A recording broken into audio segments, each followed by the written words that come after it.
For exactly 70 years, Tokyo held the title of the world's most populous city.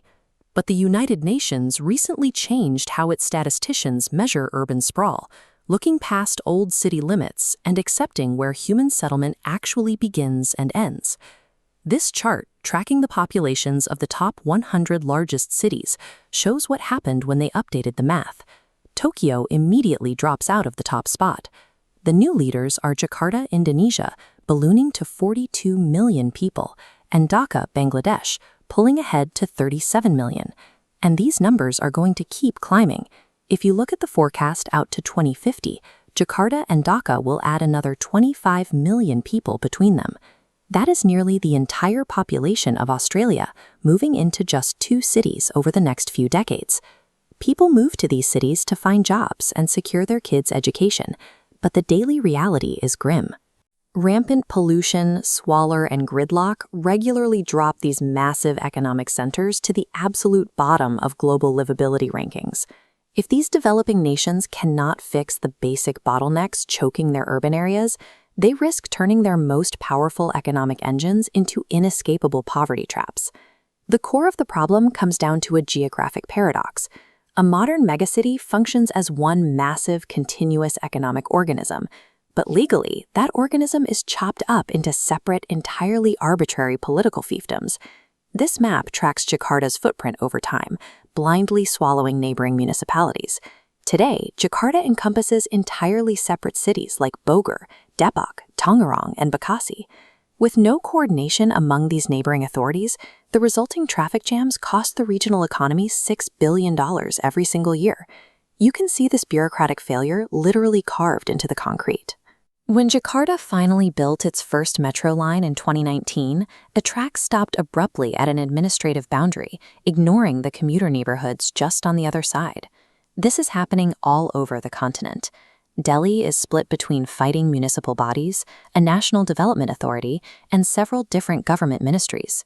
In India, the Kolkata metropolitan area relies on no fewer than 423 different governing entities to run a single urban zone.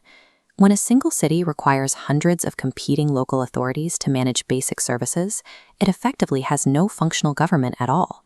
But extreme population density does not automatically equal chaos. There are megacities that have managed to stay highly livable and highly efficient. Shanghai tackles the issue by operating at the provincial level.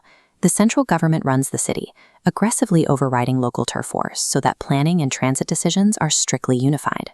Tokyo achieves the same goal through a democratic approach. They created a powerful umbrella authority known as the Tokyo Metropolitan Government, or TMG. The TMG neatly divides the labor. It hands hyper-local tasks like waste management and community schools down to 23 elected city wards. Meanwhile, it keeps absolute centralized control over macro services like water, sewage, and public transport. By ensuring that decision-making is joined up at the top, Tokyo has been able to build a deeply integrated, highly functional commuter rail network that efficiently ties the entire region together. This chart visualizes a massive economic advantage that we have to acknowledge. Tokyo was significantly richer when it hit megacity status.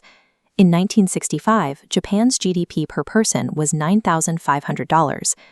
When Dhaka hit 20 million people recently, its per capita income was only $2,900. Raw wealth can buy the concrete and the train cars.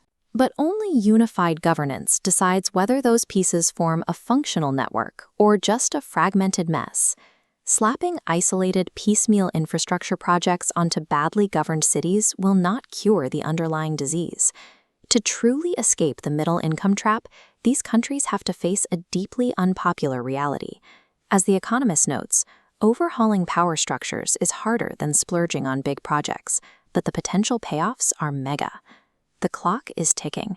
By 2050, millions more rural migrants will flood into these urban centers looking for a better life. The defining question is whether stubborn local politicians will finally surrender power to umbrella authorities, or if they will continue to cling to arbitrary borders while their citizens sit in gridlock.